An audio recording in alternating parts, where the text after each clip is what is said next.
I want to stay on the podcast for a minute longer Sure. because the episode I listened to with Gordon Keith was so powerful, and he is also in recovery. And there was a moment on that show where I guess he had stayed at your house. And he went snooping around your house and was going through your books and found the big book. Right. Which is the Bible for AA. Mm-hmm. Yeah.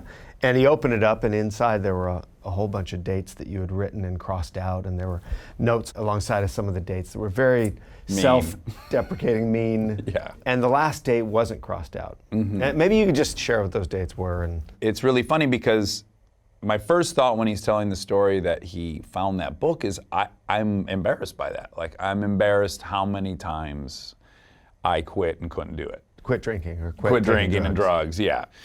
So he's explaining that he was sitting on the couch early in the mornings looking at these dates, and what he sees, as opposed to me, is he sees someone who just won't quit. Right. And he starts crying while he's saying that, because I think he's been there too. And then I get really emotional, and I, for maybe the first time, am proud of myself that I didn't quit quitting. Yeah. Because it's demoralizing. Like, to truly be powerless over something is fucking demoralizing. It's so rough. And yeah, that was one of those things where it's kind of a source of shame for me, and then I see his reaction to that, and that's a source of optimism for him. It like infected me, where I was like, oh, yeah, good on you. You did. You kept at it. You didn't die from this. And a lot of us do, you know?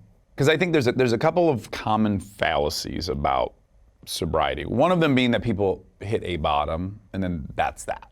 And most addicts have many bottoms. I mean, I have many events that were even worse than the one that ended up being my last event, you know? Like, on one occasion, I went out on a Friday night, and I had seen my pill drug dealer earlier in the day, and I had gotten pills for what I would have assumed would have been the next week and a half. So I had gotten maybe 100 Vicodin, 80 Percocet, 40 Xanax, like 50, 60 diet pills. I go out on Friday night. I run into a guy. He's I'm getting coke. Do you want some? Yeah, I'll get an 8-ball. I get an 8-ball. Then I'm at the bar and I'm like, I don't want to be at this bar. I want to be back at my apartment doing this. So I stop on the way home and I get 2/5 of Jack and a case of beer. Okay, that's Friday night. I come to in my bed and it's dark out, and I'm like, oh man, it must be like Saturday night. Like, I'm a little foggy on. I remember buying all that stuff and going back to my apartment, and that's where the memory stops. And I like get up and my ribs hurt really bad, and then I go out in the kitchen and I see that it's all gone. Everything's gone. There's 2 empty fifths, there's beer cans everywhere, there's plastic from where the Coke was. The pill box is empty. I come to realize that it's Monday. And I'm like, I've never had an experience like that where I missed 3 days. I have nothing. And again, you would call this a rock bottom, in that I fully acknowledge you should not wake up from that. 90% of people are not waking up from that amount of stuff. And I called my mom crying, just scared, I scared myself so bad. And, you would assume that would be it. Yeah. And no, there was a good year of drug use and alcohol use beyond that moment. So that wasn't the moment. The life-threatening thing wasn't the moment.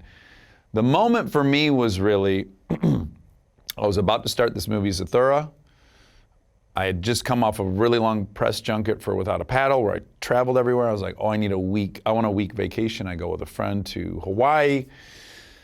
I try to buy Coke. I end up buying crystal meth. Well, the hell with it. I smoke crystal meth for 2 days. I get in a car accident with some local dude that's on the way to get. It's just a disastrous trip. I'm sick most of the time, and I'm just hammered and doing drugs the whole time. When it's time to leave, I have a layover in San Francisco, Hawaii to San Francisco, then to LA. When I get to San Francisco, I'm so physically sick that I have to go to the bar. I'm like, I have to get some alcohol down. There's no way I'll make it onto this flight to LA. So I go into the bar, but I've been in AA at this point, so I'm terrified someone's gonna see me that knows I'm supposed to be sober. So I am very huddled into the corner of this bar, and I'm just ordering Jack and Diets, and I'm like trying to get a few down so I can get on this flight. I'm so physically ill. And it is the proverbial, there's a mirror right here. And I have this moment where I kind of take stock of my life, and I am about to star in this movie, Zathura. They're paying me a ton of money. People recognize me at the airport. I'm doing everything I had dreamt of doing for 30 years. It all came true. And I am the least happy I've ever been in my life. I'm closest to not wanting to be alive ever as I've ever been. And I have every single thing on paper that I wanted. And that was a very weird, I feel grateful for this, because I was able to say, oh, something much more profound is broken. Because up to then, I could tell myself, well, if I had money, I wouldn't need to do this. If I was doing the thing I wanted to do, that would solve everything. Yeah. I think a lot of us proceed through life thinking we would be happy if, we would have self-esteem if, we would know contentment if. And those are illusions that most people don't get to find out are illusions. And I got to find out it's an illusion. I was lucky enough to have $1 million. If you would have my whole life, if I had $1 million, like, do you know how I would feel if I had $1 million? You know what my life would be like with $1 million? Well, I had $1 million, and I couldn't get on a flight to fly 35 minutes. Like, and I was like, oh, it's none of those things. Hey folks, thanks for watching. If you like what you just saw, then why not subscribe? Click right here for lots more off camera. And if you want to see the hour-long version of these conversations, I'm going to give you the secret link. Here it is, offcamera.com. Check it out.